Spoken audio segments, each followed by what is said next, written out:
Bonjour à tous, présents ou virtuellement présents. C'est donc la 4e année de ce groupe de lecture. D'abord, il y avait, qui s'est organisé par notre cher Nicolas sur Husserl, ensuite ensemble sur Heidegger, l'année passée sur Hegel, et maintenant, retour 1500 ans avant, les néoplatoniciens. Donc, je sais pas.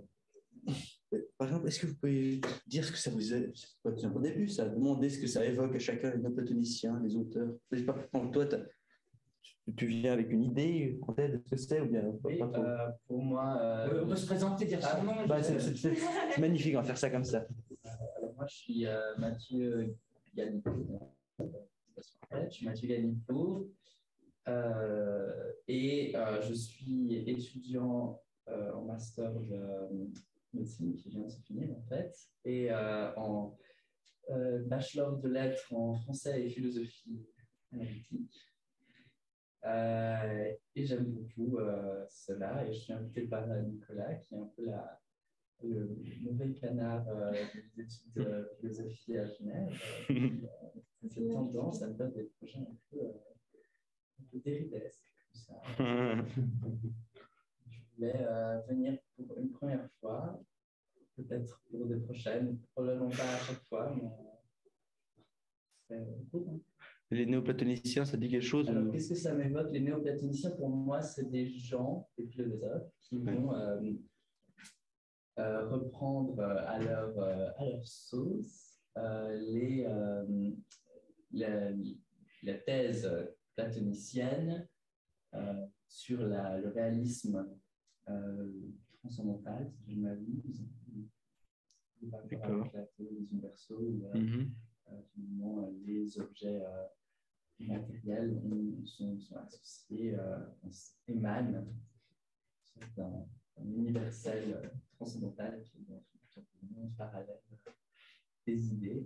Du coup, les néoplatoniciens, c'est ceux qui vont reprendre, ajuster ou ça. Il y en a effectivement il y a 1500 ans, j'imagine, mais c'est des plus récents, oui. Les néoplatoniciens. Enfin, c'est assez discuté en philosophie des mathématiques, notamment avec les nombres. Les nombres, est-ce que c'est pas des idéaux comme Frege, d'ailleurs. Je ne suis pas sûr que Frege est néoplatonicien, mais je sais il était platonicien, en tout cas. Parce qu'en fait, juste pour être d'accord, néoplatonicien, ça peut vouloir dire deux choses. C'est soit quelqu'un qui se revendique de Platon, soit après, un groupe philosophique, soit un groupe, voilà. Et nous, on va traiter le groupe. Ce groupe-là, voilà. Mais qui sont les deux, du coup. Mais, voilà, mais eux-mêmes se disent pas néoplatonicien et néoplatonicien. Eux-mêmes se disent pas néoplatonicien. Le terme néoplatonicien, c'est un terme qui a été forgé au 19e siècle. Eux, ils disent platonicien, platonicoi. C'est pas déjà à la Renaissance? Alors, peut-être le terme néoplatonicien est apparu à la Renaissance, mais c'était pour qualifier les gars de la Renaissance qui se réintéressaient à Platon. Ok. Mais c'est bien quand même. C'est pas qu'ils ont trouvé l'idée comme ça d'eux-mêmes, c'est quand même ils viennent de Platon, quand même. Ils s'inspirent. Oui, c'est ça. Pour leurs idées. Ça leur est pas venu comme ça. Mais donc, nous, quand on va parler des néoplatoniciens, c'est vraiment des philosophes qui, ça veut dire du courant qui commence par, avec Plotin et qui se termine en 529 avec la fermeture par l'édit de Justinien, c'est ça, de l'école néoplatonicienne d'Athènes et de la fuite des néoplatoniciens vers la Syrie. Parce que j'imagine que justement avoir cette idée d'une sorte de monde transcendantal, c'est assez mal vécu avec la confrontation avec le christianisme, par exemple, quelque chose comme ça.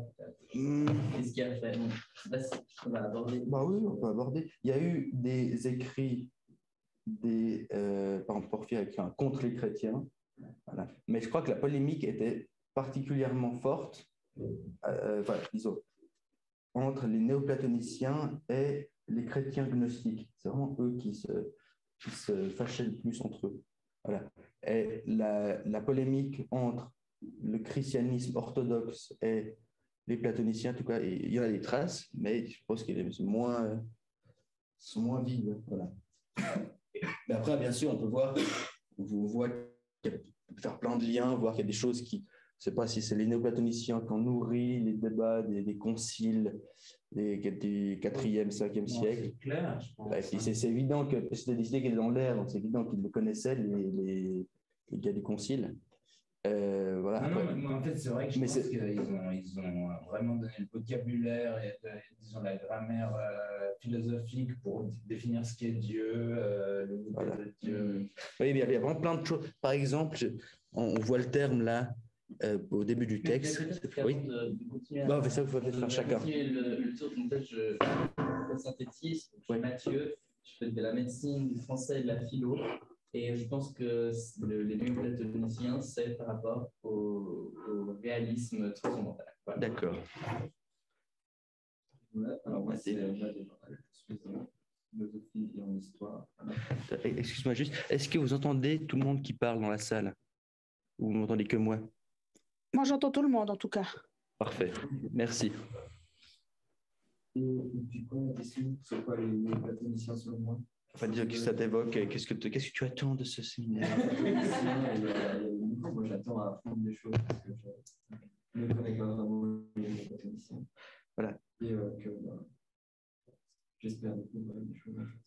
C'est vrai qu'on peut attendre 3 choses pendant ce cours. Soit apprendre des choses sur le néoplatonisme, cette période, soit se questionner sur ce que Platon a vraiment voulu dire, qui est une question pas différente, ou est-ce que ce qu'on va dire aujourd'hui, ce que disent ces auteurs est vrai? C'est 3 types de questions qui peuvent... on n'est pas obligé de les poser simultanément, on peut se poser les 3 si on veut. Jeudi? J'ai été discutaire et je travaille dans la réception de l'hôtel. Et je pense que c'est pour apprendre des choses sur les néoplatoniciens. Et tu m'en parles un peu aussi.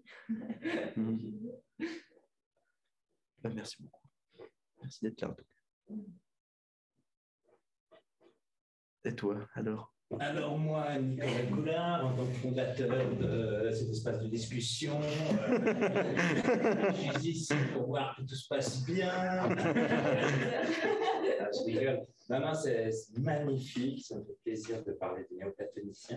Et en plus des 3 raisons, je voudrais rajouter un autre truc, parce que c'est vrai que les néoplatoniciens, c'est en fait l'ouverture vers la mystique et des choses bien sûr. Des choses face auxquelles il faut laisser notre pauvre raison au vestiaire. C'est tellement dommage qu'ils ne soient pas entendus avec les chrétiens, ils auraient fait un tellement beau couple. Ouais, c'est vrai qu'il y avait, effectivement, ils ont pris beaucoup de choses. Les chrétiens, notamment, cet appel, disons, à quelque chose qui serait au-dessus de la raison et qui serait l'œil de l'esprit ou, disons, la fulgurance de la vision, où on a la vérité qui nous apparaît tout d'un coup et pas sous forme de... On n'en parle pas, j'ai un ami qui s'est perdu là-dedans, il est devenu chrétien catholique, c'est affreux.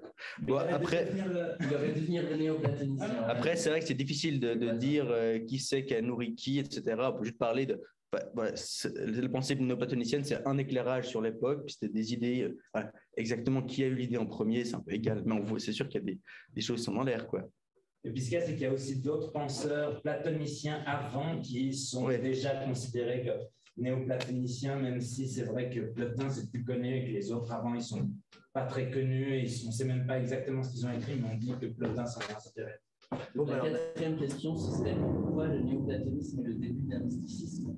Alors, d'accord. Ouais, tout à fait. C'est un truc comme ça. Histoire des idées. Ou alors, est-ce qu'ils ont découvert un mysticisme qui était déjà présent? Parce qu'eux, ils disent que alors, le mysticisme, ils utilisent le terme mystikos ou mystikos, l'adverbe, mais ils disent que c'est quelque chose qui reprennent de Platon, qui lui-même reprend de Pythagore et de longue tradition. Donc, voilà. Après, la question, c'est est-ce que c'est vrai? Parce qu'il y a des raisons de croire qu'effectivement Platon était un mystique, quoi. Il y en a quand même. Quoi, il y en a plus que... Voilà. Ouais, pourquoi pas. Mais donc, alors, j'ai envie d'écrire ce tableau. Donc, Les 4 auteurs dont on... tu fais pas le reste du tour avec les gens sur Zoom, peut-être? Ah, merci. Est-ce que quelqu'un sur Zoom... Ah, mais il y a même des nouveaux participants. Est-ce que quelqu'un sur Zoom veut se prononcer sur qui il est et sur ce que lui évoquent les néoplatoniciens?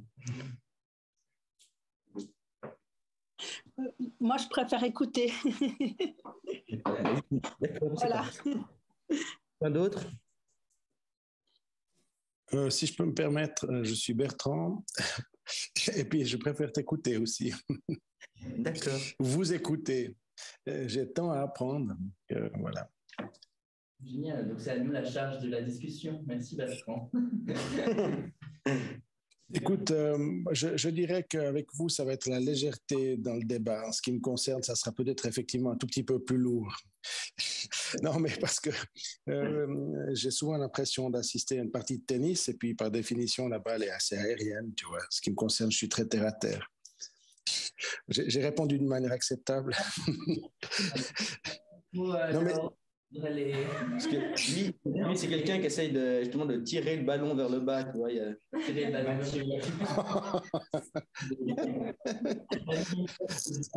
on fait des 20 balles. Bon, au pire, si vous voulez, vous pouvez juste compter les points, puis c'est Nicolas et moi. Non. La difficulté bienveillante, de pas de convaincre, mais de se convaincre. Évidemment, c'est exactement ça.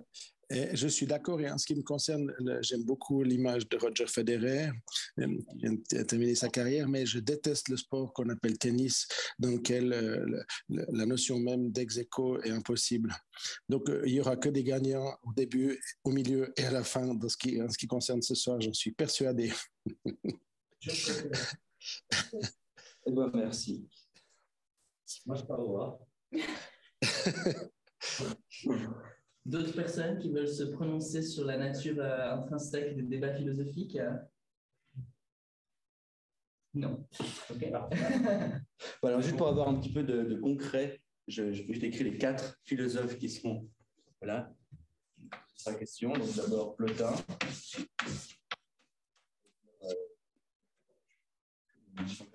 Louis 250. Deuxième Porphyre. De Tyr.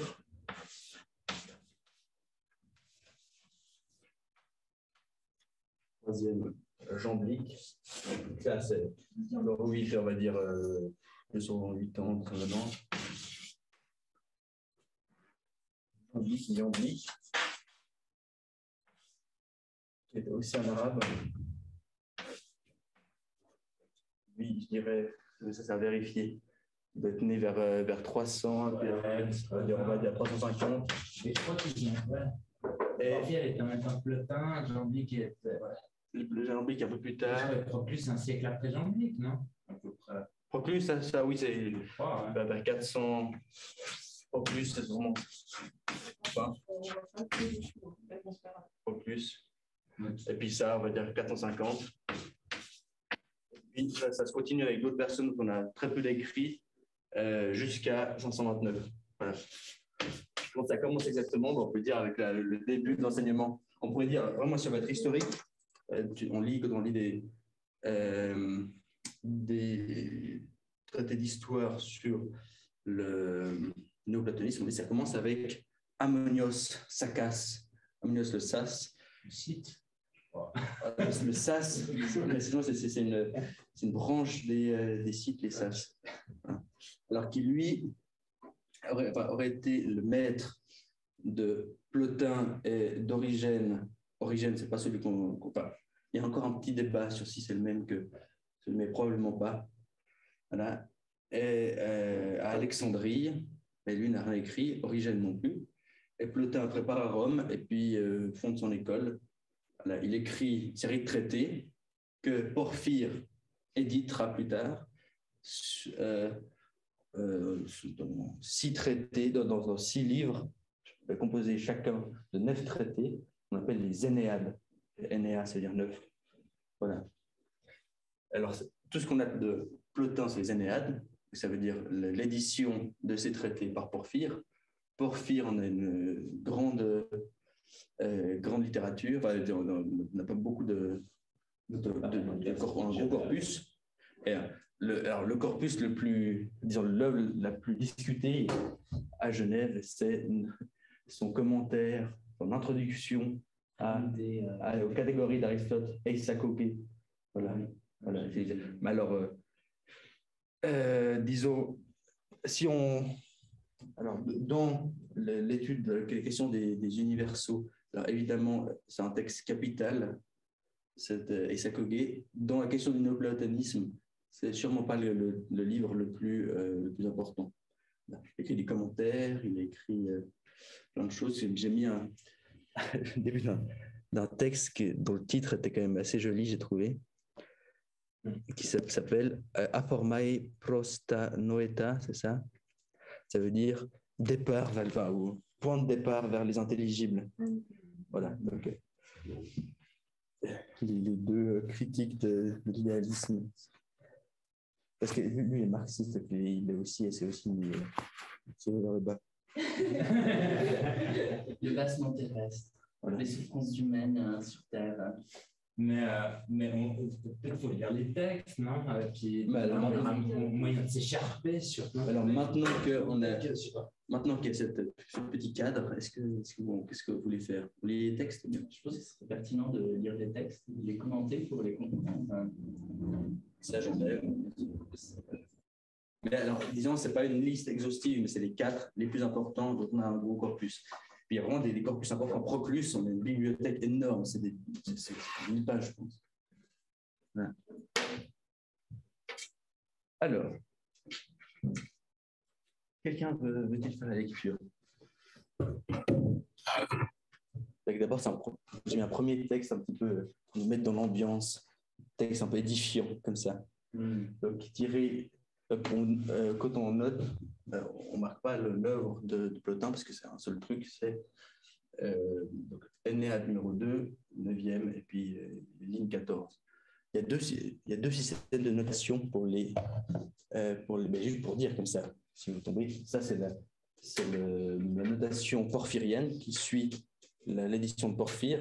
Et puis sinon, il y a l'édition chronologique. Les deux sont donnés, mais moi je donne seulement l'édition. Ça, c'est Plotin qui a écrit. Ah oui, c'est une forme. Voilà. Allez, je vous la lis. Allez, si vous voulez. Oui. Vous voulez bien? Oui. Ne l'oubliez jamais. La philosophie que nous recherchons rend manifeste avec tous les autres biens la simplicité des mœurs et la pureté des pensées. Elle recherche la gravité et non l'arrogance. La confiance qu'elle nous donne en nous-mêmes s'accompagne de raison, d'assurance et aussi de prudence et d'une extrême circonspection. Tout simple. Donc, juste un élément de contexte que j'aurais dû mettre, ce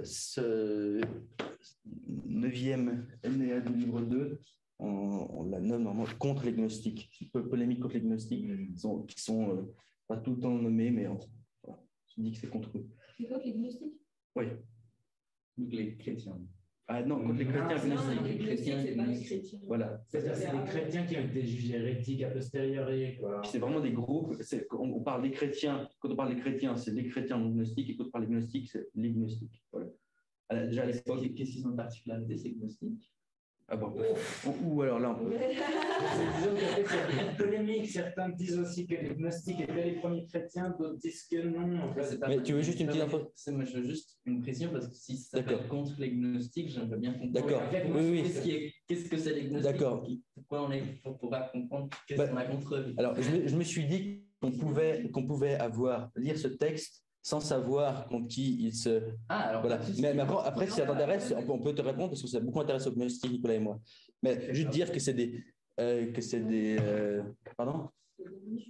Voilà, c'est un type de religion gnostique qui considère, on va dire en quelques mots, que le monde procède par émanation successive de principes très purs, très bons, qui après, dans la hiérarchie, deviennent moins purs, moins bons, jusqu'à notre monde qui est, je finis maintenant, c'est notre monde qui est mauvais, voilà. Mais notre monde est mauvais, donc le démiurge créé ce monde est lui-même mauvais, probablement, mais selon ce qu'on sait, on a une connaissance assez fragmentaire, mais c'est l'âme, elle a, chaque émanation, on appelle ça des éons. L'âme, c'est un des derniers éons, mais qui a la capacité, contrairement aux autres, même si elle est tout en bas, de remonter le fil. Voilà. Seulement certaines âmes, bien sûr. Après, mais moi, pour le dire plus simplement, j'ai l'impression qu'ils disent des gnostiques, mais je crois qu'on avait, je ne sais pas si tu seras d'accord, mais des gnostiques, en fait, ils pensent que la création est mauvaise, en fait, et qu'il y a juste notre âme qui est bonne et qui procède du bien et qu'il y a une coupure entre le bon principe originel, donc le Dieu originel dont on émane, qui précède du démiurge.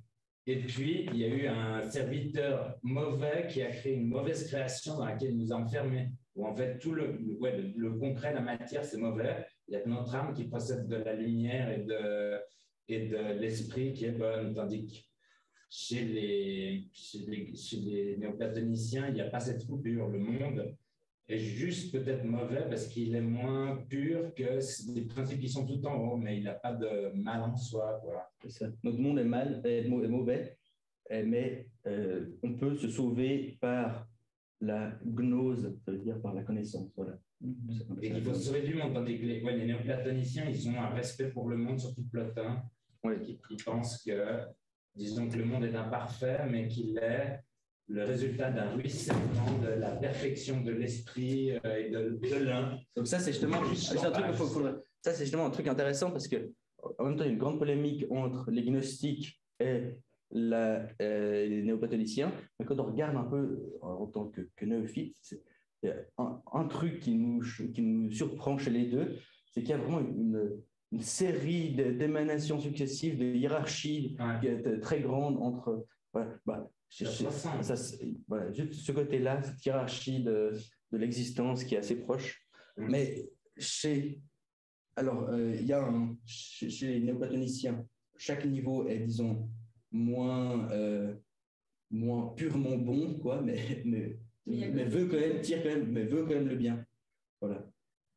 Alors que chez les gnostiques, plus on descend, plus on veut le mal, etc., jusqu'à notre monde qui est le démiurge, celui qui a créé ce monde est quelqu'un de mauvais aussi. Ouais, je crois que c'est pas plus on descend, c'est vraiment, en fait, il y a une coupure, c'est qu'il y a juste le principe originel qui est bon, et puis en fait, le principe originel, c'est l'esprit, c'est le Dieu suprême, mais qui est à l'origine, mais qui a été kidnappé ou emprisonné ou séparé de la création par le mauvais démiurge qui a enfermé toutes les âmes dans un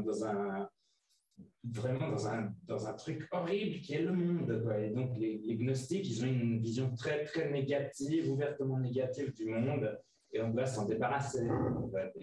Et Plotin critique ça. Intéressant, c'est aussi donc voilà, c'est un peu édifiant. On peut se dire que beaucoup de gens auraient dit dans l'Antiquité la même chose que dit là Plotin, mais on parlait de la simplicité des mœurs. C'est une expression assez intéressante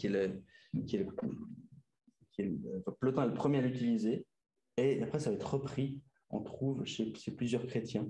Cette expression, c'est le premier, je pense, à ploter tout et tous. Voilà. Et la pureté des... Donc voilà, on est des gens simples, on n'a pas besoin de... Parce que justement, après, les gnostiques avaient des rituels très compliqués, des fois de débauche, des fois au contraire, ce qu'on appelle d'encratisme, ça veut dire d'être parfaitement... de suivre une morale rigoureuse, etc. Non, mais nous, on est des gens simples, on veut juste, d'un cœur sincère, trouver la vérité. Voilà. Et on est... Donc, moi, j'espère être aussi comme ça, sincère, sans essayer de rajouter des complexités conceptuelles juste pour le fun. Voilà. Mais, ouais. Et puis il y a le 1 avec la simplicité. Ah, c'est ça, bah, bien sûr. La simplicité, c'est trouver ce qui nous unit. Parce que donc, ça, c'est un truc qui, voilà, est comment dire, très caractéristique des néoplatoniciens, c'est l'unité, le 1. Voilà. Citation, le prochain texte. Je crois qu'il y a plein de... Est-ce que vous voulez dire quelque chose encore sur ce texte? On passe au suivant.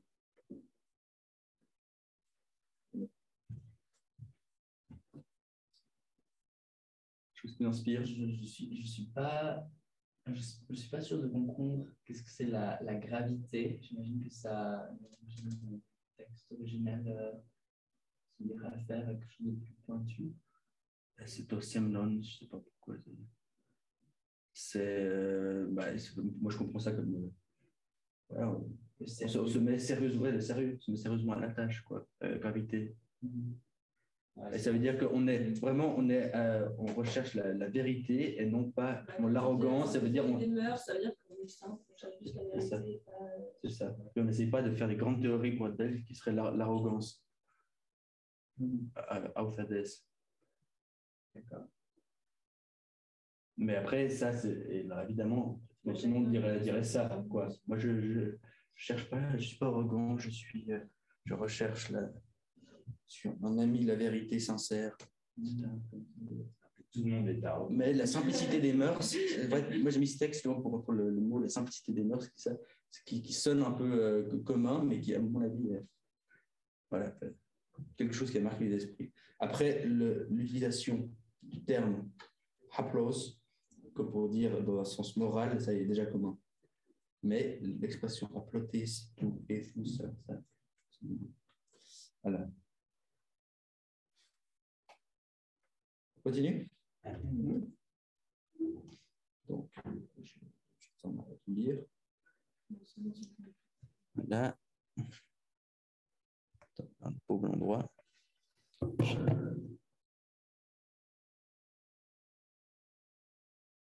Voilà. Et donc là, des caractéristiques sur l'un. Quelqu'un veut lire? Madé, tu veux pas lire?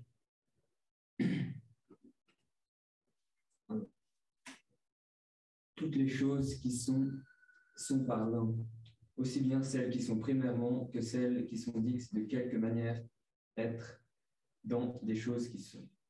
Là, est-ce que c'est clair la phrase ou bien? Moi, j'ai beaucoup l'ascension. Quoi? Toutes les choses qui sont par l'un. Toutes les choses qui sont par l'un. Ok. Si elles sont, c'est qu'elles doivent d'une certaine manière participer d'une unité. Ok. Voilà. Ça, c'est une thèse qui est vraiment platonicienne. Ok. Parménidienne. Ouais. Aussi, donc, tout, je veux dire ça autrement, tout, de tout ce dont on peut dire qu'il est, on peut dire qu'il participe d'une certaine manière à l'unité. Soit qu'il est un lui-même, soit qu'il contient des unités. Donc, aussi bien celles qui sont primairement que celles qui sont dites de quelque manière être dans des choses qui sont qualité, quoi.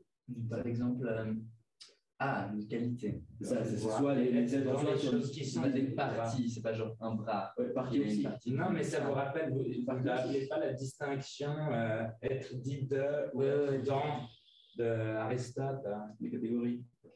Donc, du coup, c'est la distinction entre substance et qualité. De tout ce qu'on peut dire. C'est-à-dire, il y a qualité, partie, tout ça. D'une certaine manière, si on peut dire que ça veut dire qu'il y a une unité derrière. Ouais. Donc, ça va être dans d'être d'idée. C'est que si quelque chose est dans, alors il a une certaine unité. S'il est dit de. C'est aussi, en fait, je pense que ils sont dit de quelque manière est. Voilà. De quelque manière qu'on puisse dire que quelque chose est. Si on dit qu'il est, alors. Non, là, le verbe être, c'est être dans des choses. Être dans son sens Ils sont dit de quelque manière être dans des choses. Ah oui, c'est ça. Quand c'est dans quelque chose, ou c'est tout court, et ces choses qui sont. Des choses qui sont toutes dans les choses qualité, qui sont primairement qualité, des substances, voilà. des substances individuelles. Des substances mais une qualité, on est d'accord, parce que par exemple, le blanc, c'est quelque chose qui est dans, voilà. Donc même le blanc, ça a une certaine unité. Très bien. Ok, continuons. Et si le 1 n'était pas là, il n'y aurait pas tout ça. Mais c'est la place suivante. On va remercier le 1. Et après, s'il pourrait bien être, s'il n'est pas 1. Alors déjà, juste sur cette idée, parce qu'après, on peut lire tout, puis après, on débat. Vas-y. Tu peux continuer. Car, dépourvu de l'unité, de l'unité qui se dit d'elle, les choses que voici ne sont pas, ne seront pas. Une armée ne serait pas si ce n'était pas une. On voit l'intérêt de l'armée, c'est un ensemble de soldats. Mais c'est quand même partie d'une unité. S'il n'est pas une, ne serait pas s'il n'est pas une. Ni un cœur, ni une troupe. Et pas non plus une maison ou un navire, qui est seulement en étant un assemblage de pièces, donc n'ayant pas d'unité, car la maison est une, tout comme le navire. Si on s'en débarrassait de l'unité, la maison ne serait pas maison, ni le navire, navire. Les grandeurs continues, s'ils n'avaient pas l'unité, ne seraient pas. Grandeur continue, on peut prendre ça autant de façon abstraite que de façon complète. C'est ça. Par exemple, l'abstraction de longueur de centimètres, ça est autant d'une unité que quelque chose qui fait vraiment 10 cm. Ouais, les 10 cm de la chose qui fait. Oui. Enfin, bref. Bon.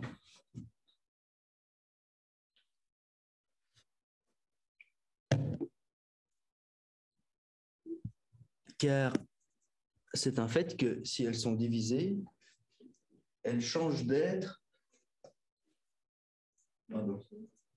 Car c'est un fait que si elles sont divisées, elles changent d'être dans la mesure où elles perdent l'unité. Et il en va de même encore pour les corps des plantes, des animaux. Étant donné que chacun d'entre eux est un, s'ils fuient l'unité en se fragmentant dans une multiplicité, ils perdent la réalité qui était la leur, qu'ils possédaient, et ne sont plus ce qu'ils étaient. Ils deviennent d'autres choses. Ces choses aussi ne sont que pour autant qu'elles sont unies. Et la santé, c'est intéressant ça. Et la santé se produit quand le corps est coordonné dans l'unité. Non, mais juste cette on a tous les jours en philosophie un médecin qui peut nous donner. Est-ce que tu trouves que c'est une bonne définition de la santé? Que les choses se coordonnent dans l'unité, que tout fonctionne dans une unité. Non, pas nécessairement. Au contraire, on a tendance à subdiviser la santé en plusieurs aspects. Alors là, on parle d'une certaine harmonie de ces aspects, mais je ne suis pas sûr que ça soit nécessaire. L'homéostasie, c'est une forme d'unité, non? C'est une recherche, c'est quelque chose qui recherche l'unité, la consistance. La position de la santé de la OMS, c'est un état de bien-être physique, psychologique et social. Donc déjà, il faut une tripartite. Après, est-ce qu'on peut faire un peu cette tripartite, une sorte d'unité harmonieuse? Pourquoi pas? Ça semble logique. Ça semble acceptable. Après, ça me semble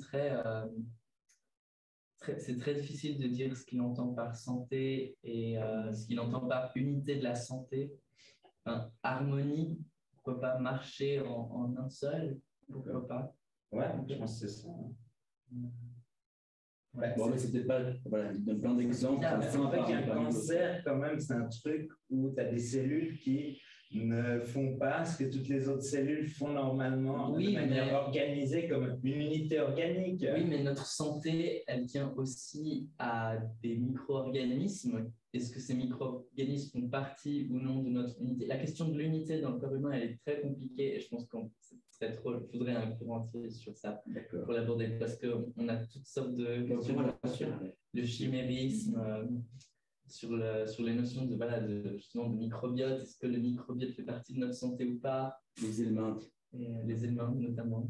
Donc, je pense qu'ils font partie, mais ouais. C'est difficile. Et après, on peut même étendre ça. Enfin, on peut dire, par exemple, peut-être Plotin pensait même à ça. Enfin, mon frère avait posé une question assez drôle. Il me demandait, est-ce que, dans un sens, notre système médical fait partie de notre santé? Est-ce que ça fait partie de notre système immunitaire? C'est des lignes de défense contre des maladies. Donc, on pourrait dire que on pourrait jouer à avoir une certaine unité très globale comme ça de la santé, mais c'est un peu risqué et je pense qu'il ne faut pas trop ça. Enfin, Donc, tâchons de comprendre un peu plus. Mais disons, si on dit ça de façon simple, quand les choses fonctionnent dans, comment dire, oui, dans une certaine unité, alors on en a besoin. Et puis quand il y a quelque chose qui fonctionne tout d'un coup, qui dévie, alors là, ça dépend.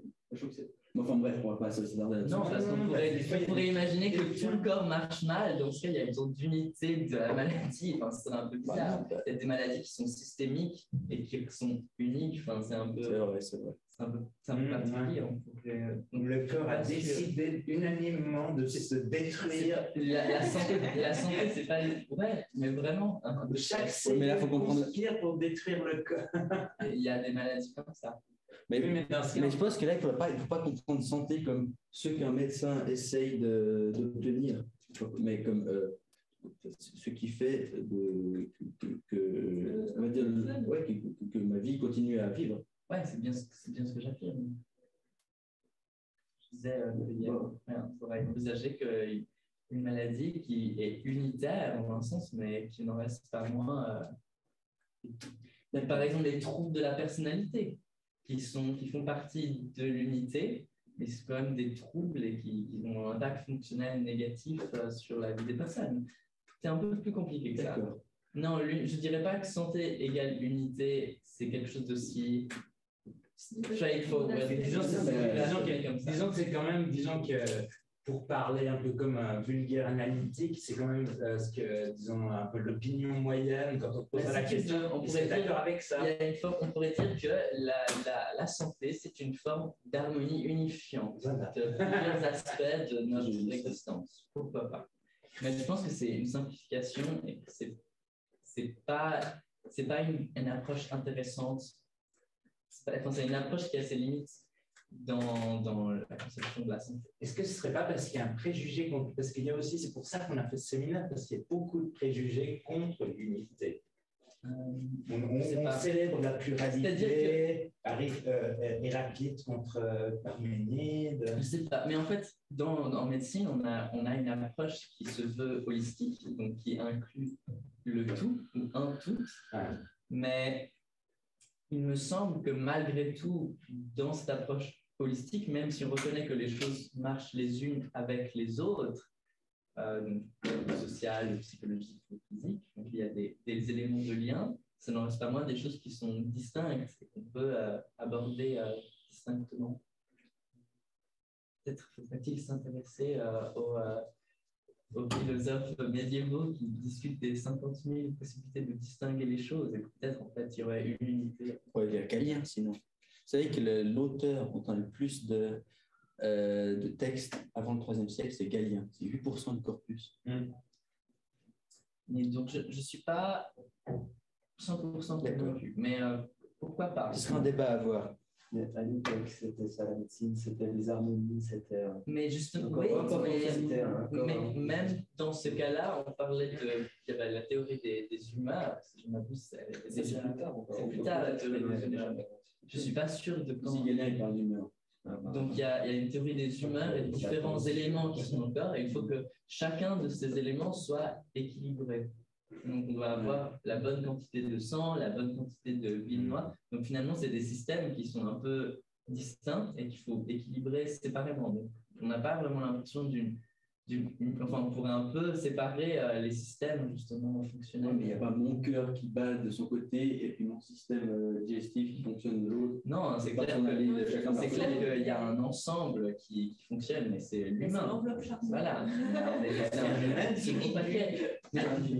Ça, je suis d'accord. Mais moi, je parlais d'autres notions plus ésotériques de médecine, qui sont justement les notions de microbiote, les notions de chimérisme génétique.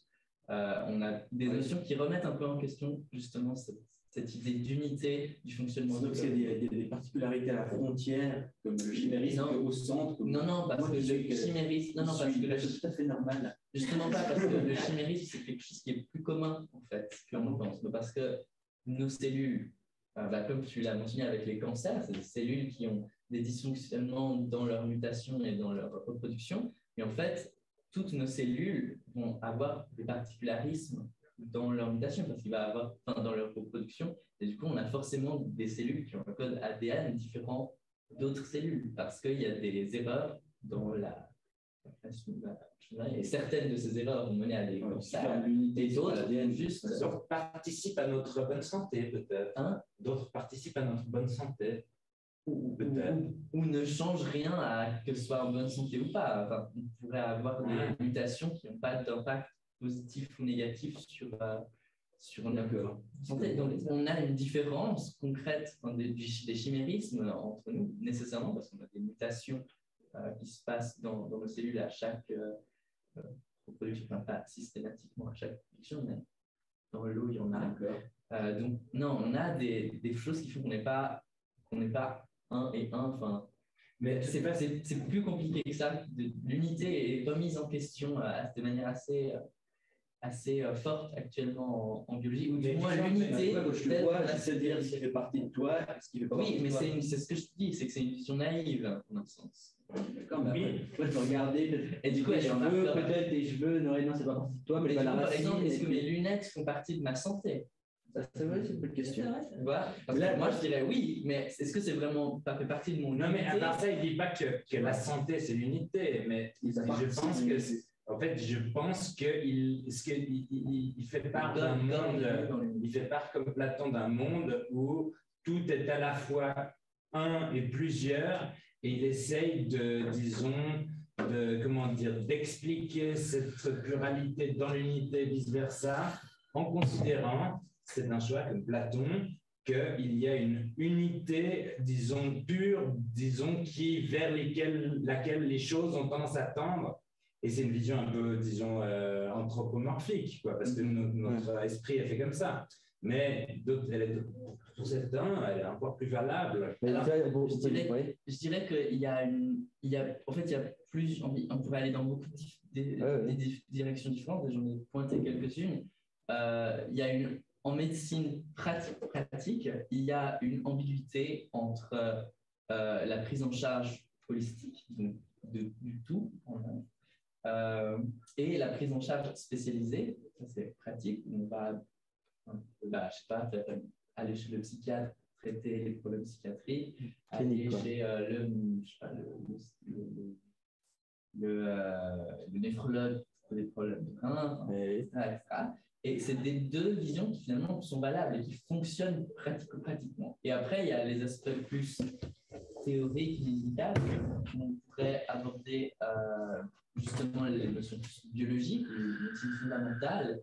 Et dans ce cas, il y a aussi une ambiguïté où, oui, on a la notion d'individu importante et utile en biologie, mais on a aussi actuellement des notions qui vont remettre en cause cette notion d'individu et d'unité, justement, comme le chimérisme, comme le microbiote, tout un tas d'éléments qui font qu'on n'est pas aussi un que ce qu'on pensait. Après, on pourrait penser une sorte de macro-1, de macro-unité, qui inclurait dans le tas les bactéries, le chimérisme, etc. Donc, ce n'est pas complètement dissocié, c'est juste qu'il y a cette ambiguïté-là qui persiste du moins sur le plan théorique. Mais là, tu vois qu'on est aussi un petit peu dans le monde des idées, quand même, pas seulement...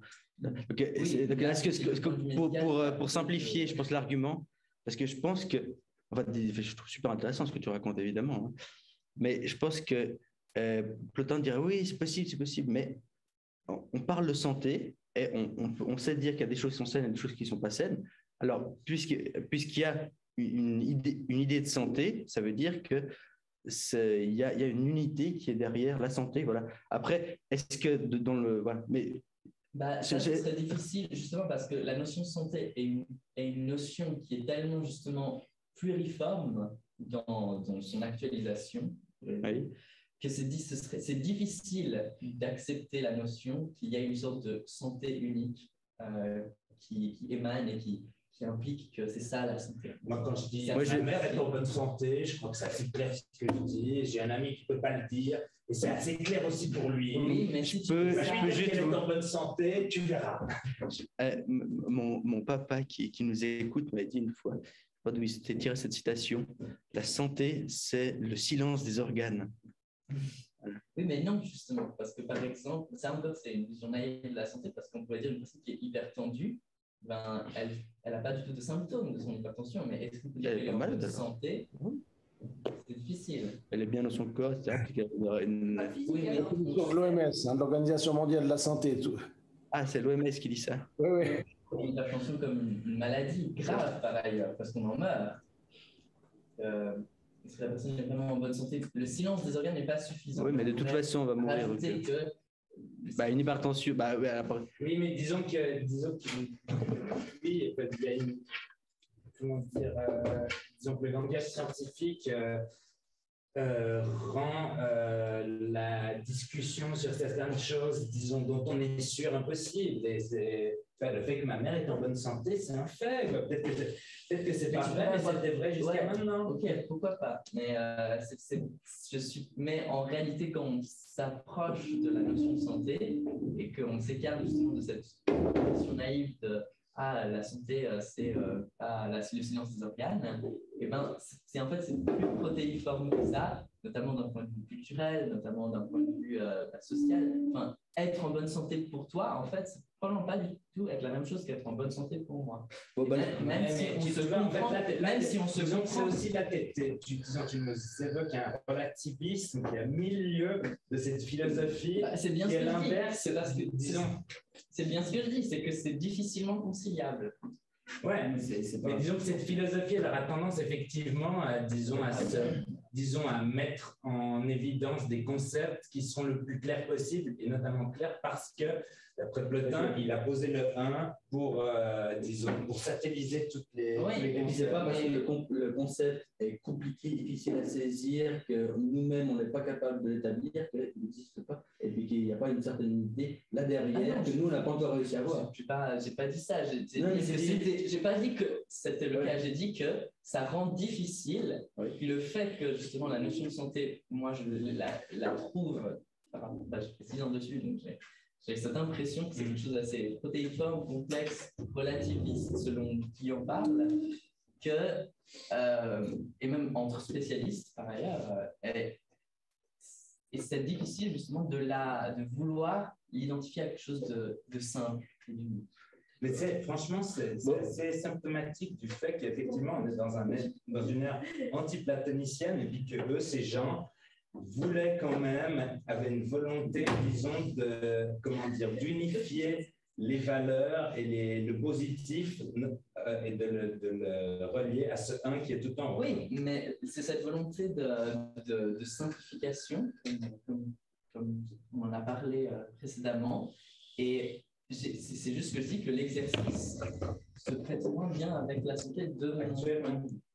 Et avec la conception actuelle de la santé.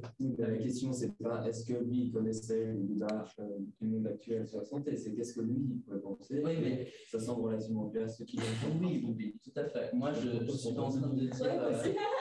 Je disais juste ma critique actuelle, machin. C'est pas du tout. C'est la question numéro 3, je crois qu'on disait est-ce que il est prêt pour la santé?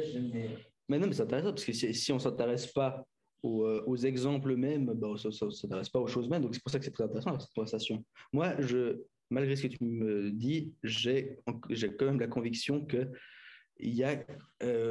puisqu'on peut parler. Alors j'ai un concept qui n'est pas très précis, mais qui me permet de dire tel est en bonne santé. Je vais en détail, peut-être pas complètement en bonne santé, il pourrait être encore plus en bonne santé, puis je ne vais pas en bonne santé, mais il pourrait être encore pire. Donc il y a quand même un truc là derrière que je n'ai pas complètement élucidé. Mais voilà, ça c'est juste pour dire. Mais tu veux continuer là-dessus ou on continue? J'ai pas envie de prendre le dernier mot pour dire que comme si j'avais plus raison que toi. Voilà. Oui. Voilà. Alors, bon, la beauté quand l'unité en tient unit les parties. Voilà, donc la beauté, pardon. La santé se produit quand le corps est coordonné dans l'unité. La beauté quand l'unité en tient unit les parties. Les parties unies de la chose. Et la vertu, voilà, on peut avoir le même débat, donc peut-être qu'on peut. Et la vertu pour l'âme, quand s'orientant vers l'unité, est un accord unique, elle se trouve unifiée. Là, on voit aussi pourquoi la simplicité des mœurs, c'était pas du tout un truc comme ça, c'est vraiment un truc qui fait partie de l'éthique plotinienne. Il y a une valeur aussi de la constance de l'âme, je crois, pour Ouais, ça, c'est quelque chose de commun à l'Antiquité, quoi. Ouais. Ici.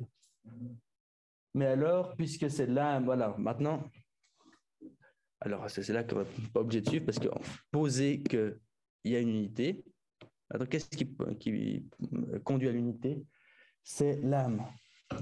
Alors là, juste pour comprendre un petit peu ce qu'il veut dire, je vais vous expliquer un petit peu ce que c'est l'âme chez Plotin. En fait, justement, on peut parler justement, on n'est pas très sûr. Parce qu'il y a, je veux dire, bon, il y a chez Plotin, il dit les trois grands principes, les hypostases, les trois hypostases, c'est l'âme, l'un et le nous. Voilà. Le nous, le nous, c'est l'âme. C'est ça, ouais. Ouais, parce que l'un, c'est ce qui est tout en haut, en fait. Le nous, donc l'esprit, c'est ce qui est un peu en dessous. Puis l'âme, c'est encore en dessous. Maintenant, quand on parle d'âme, alors justement, je disais une étude tout à l'heure, parce que ça peut vouloir dire plusieurs choses. Soit quand il parle d'âme, c'est l'âme hypostase, le grand principe, qu'il faudrait, on pourrait parler de ça, pour essayer de comprendre ce que ça veut dire. Ça peut être ce qu'il appelle l'âme du monde, qui est donc, il y a les âmes individuelles, chacun a une âme, voilà. En plus de ça, en plus de ces âmes individuelles, il y a l'âme du monde qui produit une certaine, qui est une sorte de providence, quoi, qui est, en gros, il y a les chaînes causales propres aux choses en cosmique dans le monde, etc. Et il y a un autre type de causalité qui est l'âme du monde, voilà. Et les âmes qui participent, qui sont aussi des âmes qui ne sont pas dans les mêmes chaînes causales. Il peut y avoir des croisements, etc., mais il y a quand même deux niveaux séparés. Maintenant, quand on parle, la question que se posait le mec que je disais tout à l'heure, c'est est-ce que l'âme du monde, c'est la même chose que l'âme hypostase, donc le grand principe? Lui, il disait non. Il y a l'hypostase qui est, pas l'âme hypostase qui est vraiment ce qui réunit les âmes, enfin l'âme du monde qui est unique et les âmes individuelles qui sont multiples. Ce qui réunit tout ça, c'est l'âme hypostase. Voilà. Donc, juste pour vous dire. Et ce qui conduit à l'unité pour Plotin, c'est l'âme. Voilà, c'est ça. Comment dire, c'est comme ça qu'il définit l'âme, c'est ce qui conduit à l'unité. Voilà. Il conduit à l'unité en recopiant, disons, en s'inspirant d'un modèle produit par l'intellect. L'intellect agent qui produit toutes les formes, toutes les idées. L'âme prend en vue ces formes, ces idées, voilà, et fait en sorte, et puis unifie les choses vers ces c'est complexe, vraiment, quand même. Non, mais juste pour vous dire, voilà. Non, mais parce que... Mais là, c'est intéressant. Enfin, disons, on peut juste dire, si on veut poser une thèse qui est admissible aujourd'hui sans entrer dans cette métaphysique, on peut dire, dans notre esprit, il y a deux choses. Une chose qui produit des formes et puis qui fait que produire des formes, et puis qui n'a pas vraiment d'interaction avec le monde. Et puis, ce qui interagit avec le monde, c'est ceux qui regardent les formes produites par ailleurs et essayent de les rendre comment dire, en acte, en unifiant une chose qui n'est pas unie vers une unité. Les deux sont en nous, tu dis? Alors, tu parles de l'âme. Le nous, c'est dans l'âme, l'âme est dans le corps. Donc, voilà. C'est ce que dit dans le Timée. Oui, mais en fait, ouais, c'est compliqué. Mais juste, voilà. Je peux faire ma version un peu plus simple. D'accord, vas-y. Donc, moi, je pense que, en fait, pour avoir une présentation un peu simple de ce qu'ils essaient de faire, pour voir la différence avec le système de Platon, qui pose des problèmes.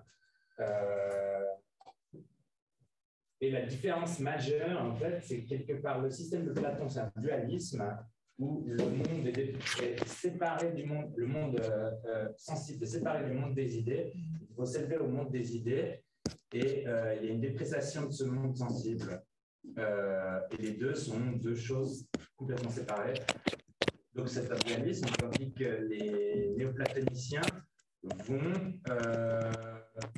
rajouter des niveaux, et ces niveaux ne sont plus séparés les uns des autres, et il y aura un niveau suprême qui n'y avait pas chez Platon, qui était le 1, qui est le 1, qui est tout en haut, qui est aussi quelque chose dont on ne peut pas parler tellement il est simple qu'on ne peut pas concevoir, et qui est tout en haut, et qui ruisselle à travers d'abord l'esprit, après l'âme, et l'esprit est en soi quelque chose de très difficile. Dans Aristote, dans Platon, ça interroge, mais c'est sans doute quelque chose qui a à voir avec la saisie fulgurante de quelque chose quand on saisit d'une fois et pas avec le langage discursif. L'âme qui est plus dans la raison. Et après, on descend, il y a plus ou moins d'autres niveaux peut-être après, mais on arrive dans le monde sensible. Et le tout est complètement relié du 1 jusqu'à depuis le 1 unique tout en haut, ineffable, on ne peut rien dire dessus, jusqu'au monde sensible complètement multiple, dont on peut dire tout et n'importe quoi. Et il y a une espèce d'unité dans cette architecture. Vous voyez la différence entre les deux modèles que j'expose. J'écris juste comme ça. C'est-à-dire que d'un côté, il y a un dualisme, c'est le monde sensible, monde intelligible, et de l'autre côté, c'est le même monde, en fait. C'est des parties du même monde qui sont, en fait, avec une partie supérieure qui permet, disons, d'organiser la multiplicité, de permettre la multiplicité, la beauté dans la multiplicité. Mais c'est la même chose, en fait. Il ne semble pas que Platon soit en dualisme, parce que le monde sensible, c'est le reflet de l'université, etc. Donc il y a quelque chose de similaire. C'est pas pour rien qu'ils sont néoplatoniciens. C'est pas très cartésien. Ben, en tout cas, disons, Platon est plus dualiste que eux, qui justement font la liaison et l'autre. Disons, le système de Platon est plus avec la caverne qui est le monde du mensonge, et quand on sort, on découvre les vraies formes et le soleil. Et d'ailleurs, Platon, en fait, les néoplatoniciens, c'est un peu aussi une extension du mythe de la caverne, c'est-à-dire qu'ils développent le fait qu'en fait, il y a une lumière qui est le bien ultime, et les platoniciens vont parler du bien, mais vont dire qu'au-dessus, il y a le 1, parce que c'est encore plus simple, et que la simplicité a un bonus sur tout le reste, premium. Et donc, comment dire, ils vont rajouter des hiérarchies, et je pense qu'ils rajoutent des hiérarchies aussi pour sauvegarder la pureté des niveaux supérieurs. C'est-à-dire que Platon, il avait souvent des problèmes quand on lui demandait si, par exemple, il y avait une forme pour la boue, comme dans le Parménide. Et là, il disait, parce que normalement, il y a des formes pour les belles choses, comme les bonnes choses, les choses qu'on a envie de célébrer, comme la justice, la beauté. Voilà, justement, il pose la question, c'est Parménide qui pose la question, parce que Parménide, il attaque justement avec son idée de l'unité absolue, il attaque disons, la théorie de Platon des formes. Cette théorie de Platon des formes, c'est aussi une espèce de moyen terme, enfin une façon de se débrouiller entre l'unité absolue et la pluralité absolue, qui est représentée d'un côté par Parménide et de l'autre côté par Héraclite. Voilà, c'est ça. Le grand truc auquel il se réfère tout le temps quand il parle de ça, les néoplatoniciens, c'est le Parménide. Là, j'ai pris une séance là-dessus. Voilà. Mais dans le Parménide, il dit alors qu'est-ce que c'est que l'un? L'un. Première hypothèse, l'un, on pourrait dire qu'il est, c'est pas quelque chose qui participe aux êtres. Voilà. Et alors ça va être assimilé à l'un. Deuxième hypothèse, il y a l'un, l'un est, chose qui est. Et ça va être le nous. Il y a l'un qui est et qui n'est pas. Alors ça, est-ce que c'est directement l'âme? Bon. Le 1, c'est le 1 selon l'hypothèse que l'un n'est pas. Non, c'est que l'un n'est pas quelque quelque chose qui peut dire qu'il est ou qu'il n'est pas. Ouais, ok. Ouais. Après, il y a l'un qui est et qui n'est pas, et ça, je crois que c'est l'âme, je crois. Sûr. Chez Plotin, ça change chacun des mots de l'initiale. Ça semble juste de la... Non, je ne comprends absolument pas de quoi on parle. Très bizarre. Mais déjà, en fait, j'ai vraiment du mal à comprendre qu'est-ce que c'est que cette âme. Mais peu importe les différents... Peu importe celle... Enfin, tu as dit qu'il y a 3 définitions globalement de cette âme. mais il y en a une qui mais je sais pas. C'est regarder les formes et puis, à partir de la multiplicité, faire en sorte que les choses aillent vers l'unité. Mais ça, c'est ce grand principe qui... Ça, c'est ce qu'on appelle âme. C'est les choses... Hypostase, ça. Quand on parle d'âme, que ce soit l'âme hypostase, l'âme du monde ou l'âme individuelle, quand on parle de l'âme, c'est le principe qui est unificateur, qui crée l'unité. On peut faire en parler avec l'âme chez Aristote. Donc, oui, il y a les différents types d'âmes qui sont aussi valables pour les plantes, les animaux, etc. Et il y a l'âme intellective qui permet de s'élever plus haut, etc. Oui, ça c'est l'âme. C'est un peu compliqué chez Aristote parce qu'il y a la psurée qui est propre aux animaux, aux plantes, etc. Et quand il parle de l'intelligence, là il parle du nous. Et puis il y a le nous pathétikos, le nous qui reçoit des formes, et le nous poietikos, le nous qui crée des choses. Mais il semble que chez Plotin, le nous ne crée pas des choses. Voilà. C'est l'âme qui crée des choses. Ou qui... Ouais. Peut-être qu'on pourrait laisser ça pour que je lance après. C'est vrai que moi, c'est vrai, moi-même, disons que j'ai entendu plein de trucs, c'est vrai que c'est compliqué. Sans doute Est-ce que cette âme, c'est une essence? Est-ce que c'est un principe? Est-ce que c'est une hypostase. Oui, mais je sais pas en fait, c'est des trucs qui descendent du 1. Tu vois, le 1, c'est le truc tout en haut comme Dieu, mais encore plus la puissance primale. C'est la simplicité dont on ne peut pas parler. Et ça remplace le bien qui est chez Platon, qui joue un peu ce rôle, ou le Dieu absolu. Il y a le 1 tout en haut. Et du 1, ça émerge en fait. Mais moi je dirais ça vient de là. Ça descend. Mais je dirais, oui. Enfin, vas-y. Je disais, tout vient du 1 selon cette thèse, d'accord. Tout ruisselle du 1. Mais tout émane du 1. Mais j'aimerais juste comprendre un peu la nature de cette âme en fait. Qu'est-ce que c'est comme chose en fait. Mais moi je dirais que c'est quelque chose comme ça. C'est le principe premier. C'est-à-dire que on décrit n'importe quelque chose. N'importe quelle chose, par exemple, je vais décrire cette table. D'abord, je vais dire des qualités, une taille, etc. Après, je vais dire chacune des choses que j'ai données. Après, la taille, qu'est-ce que tu dis quand tu sais la taille?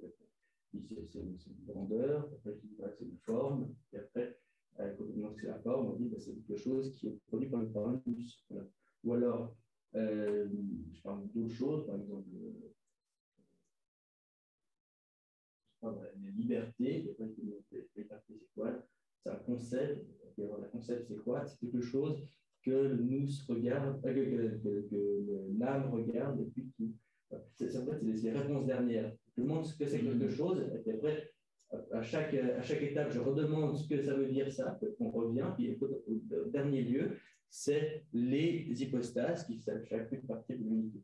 Voilà, je veux dire les choses. Ouais, en fait, ils veulent expliquer, ils doivent avoir une fondation pour l'homme, une base de leur théorie, qui a une fondation. En fait, ils sont en train d'étayer une théorie platonicienne, quoi, avec, comme je te disais, tu vois, Platon, il parle dans ses dialogues, il est toujours embarrassé quand enfin, il a posé des trucs, il y a plus ou moins des trucs qui sont établis sur les formes, et chaque chose est censée avoir son incarnation dans le monde idéal, mais il est difficile d'imaginer, par exemple, les formes sont censées être pures, quoi, par exemple. Donc, par exemple, peut-être il cherche, par exemple, la forme de la même thé, il dit qu'il y a une forme de la même thé, ce qui semble un peu absurde, entre parenthèses, parce que le même, c'est forcément relatif. Donc, les formes pures doivent être pures. Donc, c'est-à-dire qu'il ne peut pas y avoir le contraire d'elle-même dans la beauté. Il ne peut pas y avoir de laideur. Même si, dans une beauté dans le monde, il peut y avoir de la laideur, ça peut être de son charme, mais pas dans la beauté en haut. Ou de même, la mêmeté, elle ne peut pas être, par exemple, la même. Disons que c'est très facile de trouver un paradoxe. Par exemple, la mêmeté idéale est forcément différente de ce qui s'oppose à elle, c'est-à-dire la différence. Donc, il y a de la différence dans la mêmeté, donc c'est absurde. Donc, en fait, par exemple, c'est l'exemple qui me vient en tête de Parménide, justement. Et donc, voyant que, comment dire, la théorie de Platon résiste mal quand si on analyse, si on veut mettre en évidence une forme pure, en fait, on pourra toujours se faire rattraper par un sophiste ou un débatteur habile comme Parménide. Donc, les néoplatoniciens vont perfectionner à leurs yeux la théorie de Platon en lui mettant plusieurs étages qui remontent vers l'indicible et pour un peu cacher le principe originel, pour lui donner justement cet atout mystique qui est à l'inconnu. Est-ce que je peux juste rebondir là-dessus? Ou est-ce que je peux changer de sujet ou tu veux y avoir des choses?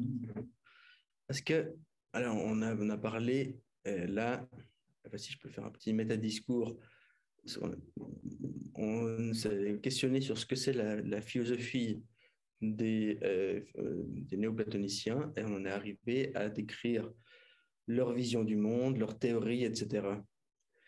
Je suis assez de l'avis de Pierre Hadot, qui peut-être vous connaissez, grand spécialiste de Plotin, qui a écrit un livre « Qu'est-ce que la philosophie antique ?» qui dit, quand on demande à un philosophe de l'Antiquité ce que c'est sa philosophie, il va pas d'abord décrire une théorie, à part peut-être les stoïciens ou Aristote, je sais pas, mais la plupart, dont premièrement, de façon évidente, les néoplatoniciens, ils vont décrire un mode de vie. Voilà. Et la théorisation, c'est une forme d'exercice spirituel, quoi. Voilà. Mais c'est pas ça qui est le plus important. L'important, disons, c'est l'éthos, c'est la. Que vous êtes d'accord que tu as bien avancé sur ce texte de Plotin et on en vient vraiment à quelque chose. C'est évident en quoi c'est un mode de vie, le néoplatonisme. Ça veut dire ce qu'on a dit. Et Jean Blic qui décrit la prière. À mon avis, c'est quelque chose de.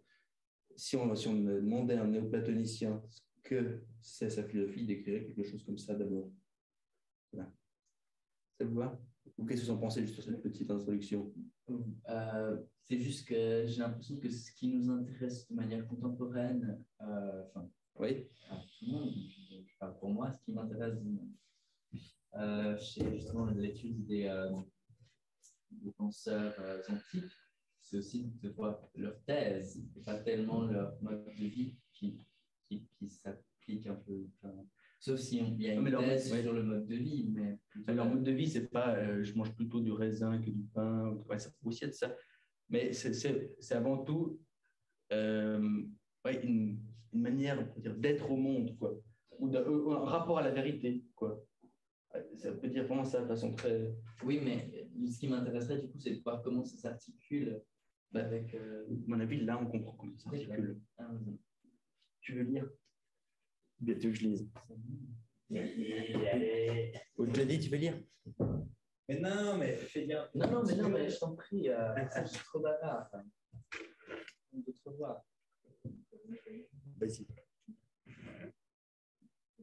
En effet, après avoir dit les intellects purs, inflexibles et non mêlés à du sensible, tu te demandes avec encore plus d'hésitation s'il faut les prier. Oui. Pour moi, je vais jusqu'à penser qu'il n'en faut pas prier d'autres. Car ce qui en nous est divin, intelligent et un, ou si tu préfères l'appeler ainsi intelligible, s'éveille alors manifestement dans les prières et en s'éveillant cet élément, je ne sais pas, aspire supérieurement à l'élément semblable et uni à la perfection en soi.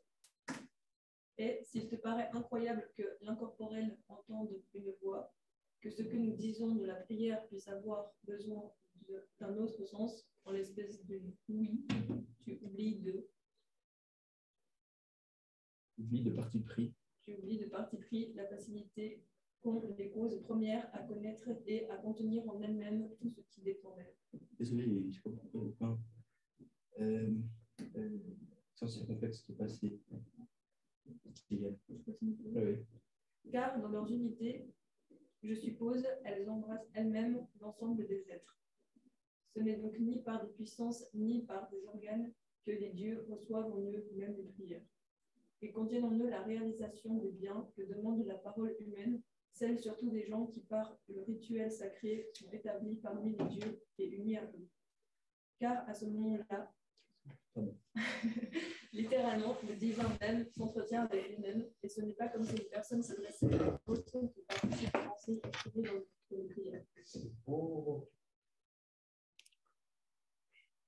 Parce que, alors, pour contredire une anti-religiosité primaire, je ne dis pas que c'est vous, hein.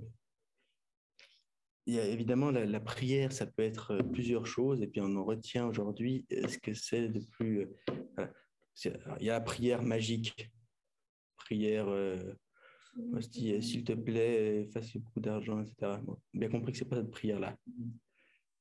Il y a la prière, comment on appelle ça, qui accompagne un rite sacré, qui donne la solennité à l'événement. Ça a une vertu, bon, je ne sais plus le terme. Il y a la prière apotropaïque qu'on peut ranger dans la prière magique, mais il y a la prière d'introspection. Le soir, je me demande est-ce que ce que j'ai fait là, c'est bien, c'est mal, et puis on remet le bien et le mal voilà. On remet la bonté de nos actions ou le caractère mauvais de nos actions à plus haut. Ça veut juste dire, voilà, alors aujourd'hui je fais du bien. Alors là, on est dans un type de prière qui est un peu particulier, puis je pense que c'est pas une prière qu'on fait on peut la faire en se planquant dans sa chambre, s'agenouillant et fermant les yeux, joignant les mains, mais on peut le faire un peu au quotidien. C'est la prière, donc, des intellects qui visent à d'avoir conscience, prendre conscience, de rendre manifeste dans sa conscience les intellects purs, inflexibles et non mêlés à du sensible. D'accord, que c'est pas la prière magique là. Et il faut, voilà. Alors lui il dit il ne faut sûrement pas en prier d'autres. Bon, Jean Blic c'est quelqu'un qui est un théurge, donc c'est quelqu'un qui clairement a des pensées magiques et puis des rituels incantatoires qui peuvent permettre. Voilà. Mais c'est aussi intéressant. Mais là il dit que en fait non, tout ce qu'il fait c'est pas ça, c'est prendre en vue. Prendre manifeste à soi-même. Tu pries à toi-même, c'est-à-dire que tu te remets en question tes pensées et tout. Tu pries en toi-même en tout cas. En toi-même, puis tu essaies de trouver en toi-même ou bien dans le monde, parce qu'il n'est pas obligé de fermer les yeux pour prier. Prier dans ce sens-là, ça veut dire que tu essaies de prier, c'est trouver, prendre manifeste les intellects purs, inflexibles et non mêlés à du sensible. Voilà. Et donc c'est pas, et là il faut juste une précision, c'est pas les choses intelligibles, hein. C'est pas les noétas, les noas, c'est les nous qui sont présents. Voilà, c'est ça qui va. C'est pas les intelligibles, c'est pas les noétas, c'est les noas qu'il faut prendre en vue. Les esprits eux-mêmes. C'est-à-dire les créateurs. C'est non. Parce noéros, ça veut. Collectif, en fait. Non, c'est ni Noérus, ni Noétas, s'il y a un adjectif pluriel, c'est les Noas. Voilà, regarde, Noas. Donc c'est vraiment la source, c'est la source des choses intelligibles. Pas les intelligibles en eux-mêmes, mais c'est leur source. Et puis c'est un pluriel, déjà, là, chez Jean Blic, parce que Plotin, lui, je ne pense pas qu'il utiliserait souvent le nous, c'est un truc singulier, c'est un truc. chez Jean-Blic. Voilà. Alors là, je pense justement qu'on voit que c'est plus une sorte de méthode, je sais pas, philosophique. Si philosophie, c'est une mode de rapport au monde, à la vérité. Ouais, une façon de vivre. Qu'est-ce que ça vous inspire? Déjà, on pourrait parler un peu de ce que sont ces intellects plus inflexibles mêlés à du sensible pour comprendre pourquoi et comment est-ce qu'on tâche de les ramener à la conscience par le rituel de cette prière. C'est ça qu'il s'agit. Parce que, ouais, alors déjà... Souviens-toi que en fait, il y a des intellects plus inflexibles non mêlés à du sensible, ça doit faire partie de notre quotidien. C'est vrai que quand on lit, moi j'ai lu ça, et puis après je me suis demandé, mais en fait, comment ils prient les Grecs? Je suis allé dans un manuel de religion grecque, je reviens sur ce que tu as dit, juste pour dire ça. Premier truc qu'il dit, c'est, alors c'est justement le côté, il y a des cérémonies publiques, et puis la prière, ce qui correspond au verbe oiromai, c'est tu cries des choses, payan, payan, choses comme ça. C'est le grand cri.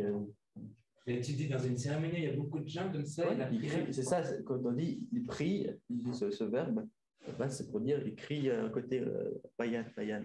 C'est-à-dire quoi, payan, hein? C'est dire païen. C'est pas dire païen? Non, c'est pas dire païen.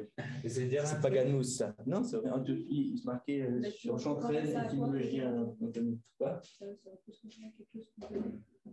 Bah, c'est par exemple, vive les mariés dans un mariage. Ou bien,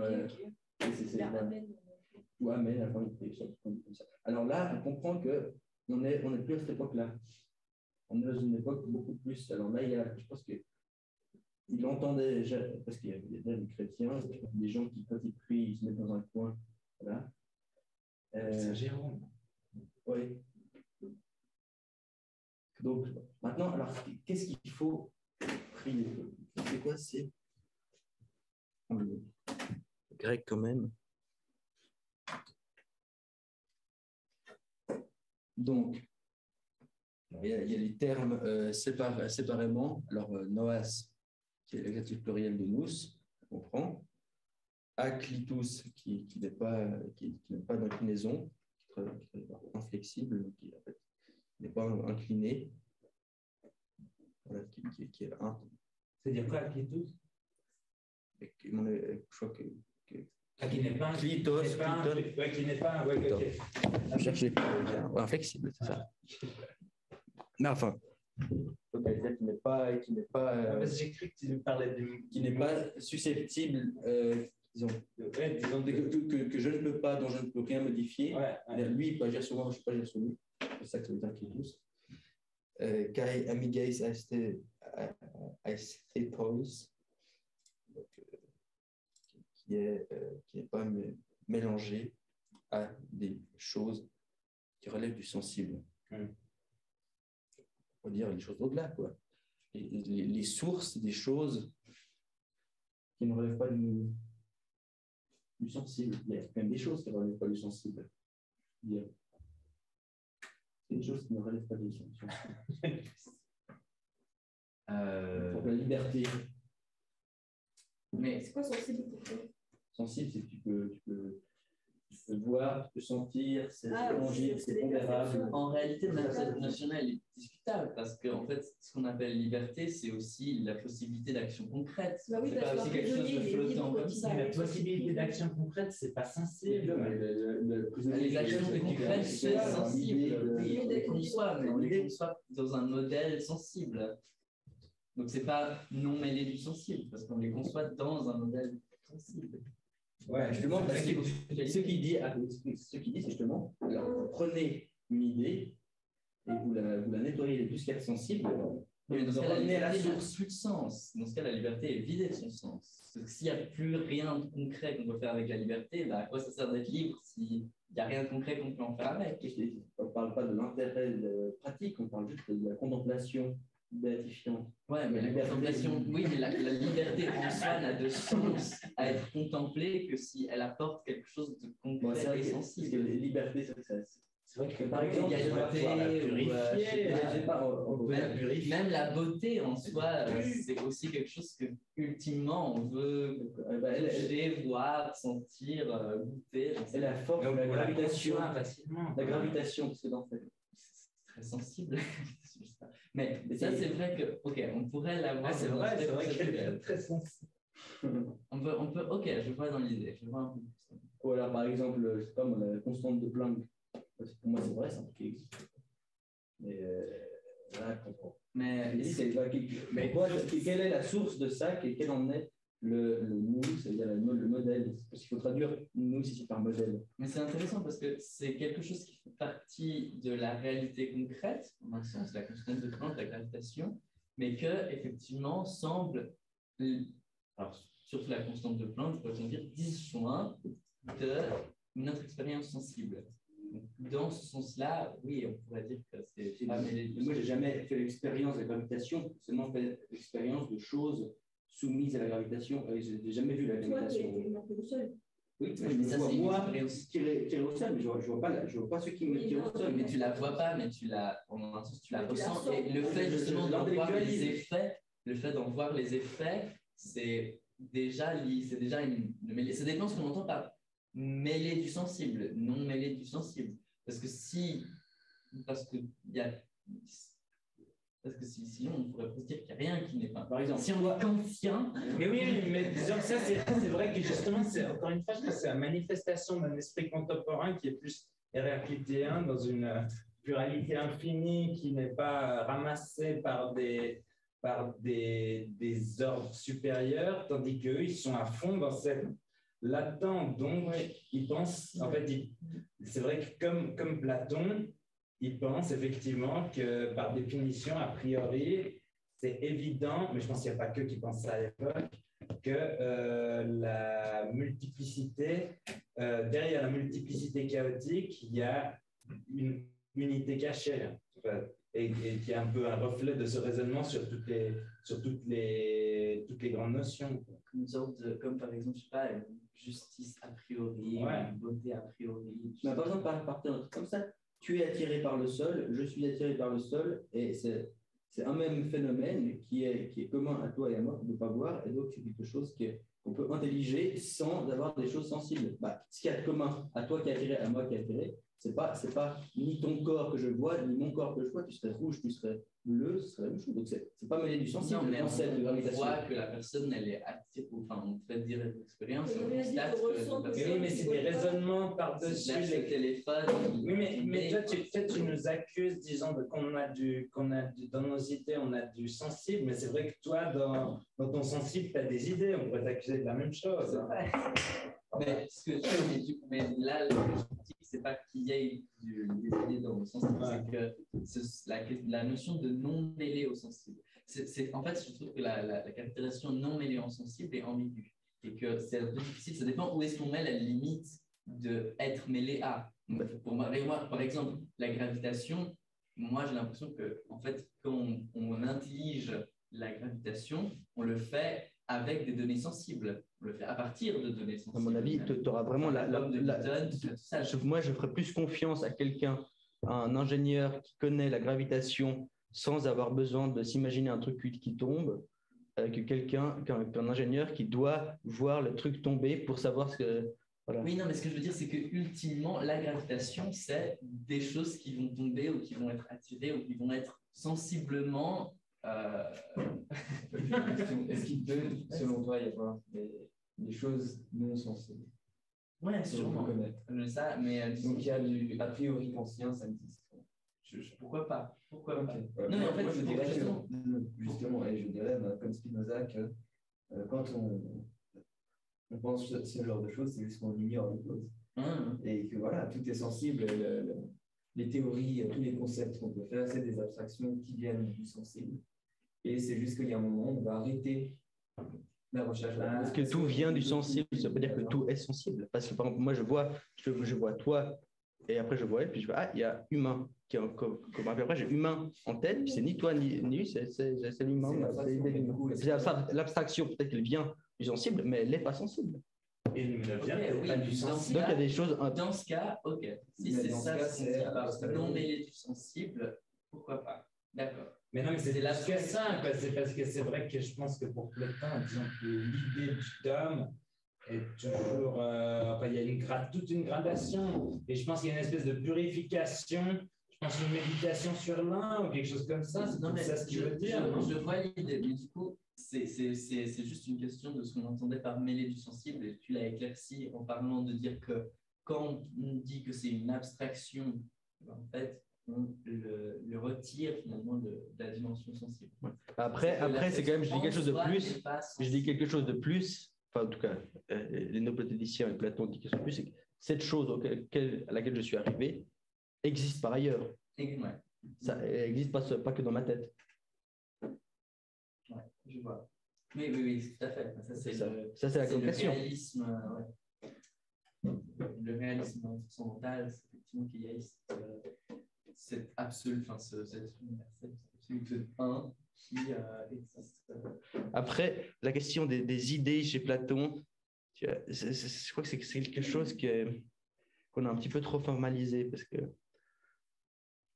est-ce qu'il y a des idées, enfin, par exemple, je ne sais pas si Platon ou même Socrate, quand on lui demande, il dit, mais alors est-ce qu'il y a des idées de tout ce dont on parle?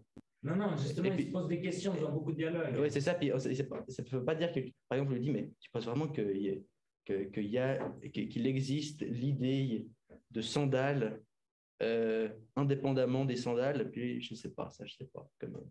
Donc, c'est pas. Mais c'est quand même, la thèse, elle porte surtout sur vraiment les universaux les plus classiques, quoi. Ça veut dire le beau, le bien, le vrai principalement, l'un, ce genre de choses. Mais disons, en tout cas, pour Socrate, pour Platon, alors on peut soutenir qu'il y a le beau, le bien, le vrai qui existent indépendamment, sans soutenir que l'idée de sandales existe indépendamment. Mais on peut aussi soutenir que tout ce qu'on peut percevoir existe indépendamment de toute idée. C'est juste que c'est différentes thèses possibles. Cette idée au bout, ça n'a plus aucun sens. Ça veut dire que tout existe dans le monde des idées, et puis que cette partie de cheveux, il y a une idée de cette partie de cheveux, une idée de l'autre partie de cheveux, et ça pour chaque atome. Mais pourquoi pas? Socrate, il ne dit pas il ne rejette pas. Pardon, en même temps, il ne rejette pas. A priori, il dit qu'il doute. Puis certains, je crois que je ne suis pas spécialiste, mais il me semble que dans certains dialogues, il soutiendrait ce que tu viens de dire. Dans d'autres, il soutiendrait non, il n'y a qu'une série déterminée d'idées. Il y a une idée pour chaque particule. C'est ça. Je ne pense pas qu'il y a. Mais oui, en fait, je pense. Mais disons que en tout cas, je ne me rappelle plus comment c'est dit dans la République, mais c'est très dramatique dans la République comme il présente. Mais dans les philosophes médiévaux qui reprennent un peu le platonisme, il me semble que justement cette notion qu'il existe une idée pour une partie de cheveux, elle existe. Par exemple, par exemple, une des idées serait la socratité. Par exemple, ce serait l'idée de Socrate. Donc, tu vois que c'est quelque chose de très particulier quand même. C'est pour ça qu'il faut bien se défaire. C'est pour ça qu'il faut lire les médiévaux, puis lire ça, mais pas forcément. Parce que moi, j'ai tendance en tout cas à lire toute cette philosophie antique à partir de la question des universaux. C'est vraiment une question qui se pose à peine, quoi. La seule question, la seule fois où c'est abordé, vraiment, c'est au début de l'Isagog et de Porphyre.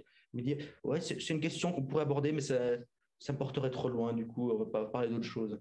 Mais sinon, je pense pas qu'il y ait beaucoup de. Je pense même qu'il n'y a aucun philosophe ancien qui dirait ça, qui parlerait de l'idée de Socrate comme vivant indépendant. Ou alors, je pense qu'ils font que ça, en fait. C'est vrai qu'il n'est pas Socrate parce que c'est un individu, mais quand même, c'est quand même un peu comme les universaux, les discussions. Enfin, moi, je lis pas mal de trucs de Socrate, mais ce qu'ils disent aussi les philosophes néoplatoniciens, il me semble que c'est un petit peu ça aussi, quoi, en fait. Que ça sert aussi à expliquer comment est-ce qu'il y a des universaux, c'est nous, c'est cette âme qui donne. Ce Socrate est un, et il est donc en tant qu'unité intelligible, mais il n'a pas le statut des dieux hyper cosmiques. Et voilà. Mais parce que là, c'est plus compliqué chez les néoplatoniciens parce qu'il y a une hiérarchie. Donc, la socratité de Socrate, c'est une unité qui est intelligible, mais qui a une existence quand même moindre. La socratité, mais disons l'humanité. Mais l'humanité, oui, mais alors déjà, ça, c'est peut-être quelque chose de plus élevé, à mon avis. Ouais. Voilà. Mais ce qui est compliqué pour nous, parce qu'évidemment, pour nous, l'humanité, c'est un concept, contingent, parce qu'on a l'évolution en tête, puis qu'eux, ils n'avaient pas. Je parle de l'humanité pour comparer, c'est un peu compliqué, je pense. Il faut difficile. Ah, je sais pas. Finalement, ça rejoint un peu la question sur la santé tout à l'heure, où ils avaient cette notion un peu naïve de ce que c'était l'être humain ou l'espèce humaine. Et maintenant, on a tout ce questionnement sur finalement la pluralité de ce terme et le flou de cette définition d'espèce. Ouais. C'est un peu la même chose que j'essaie de mettre en avant pour la notion de santé. C'est que finalement, oui, on peut avoir cette vision naïve. Naïve, je n'entends pas méchamment, hein, c'est quelque langue commune, disons, populaire de la santé, je même en bonne santé. Et en fait, finalement, cette notion, elle a des limites un peu plus floues qui se prêtent moins bien à ce Après, on pourrait dire, alors, eux-mêmes avaient raison en disant que tout participe de l'unité, mais ont juste mal mis leur curseur. Parce que le curseur n'est pas au niveau de la santé ou au niveau de l'espèce humaine, mais au niveau de, je ne sais pas moi, des eucaryotes. Mais c'est vrai que justement, le génétisme, il me semble qu'il y a un côté vachement platonicien, en fait, la façon dont la génétique est vécue, en tout cas. Au niveau populaire.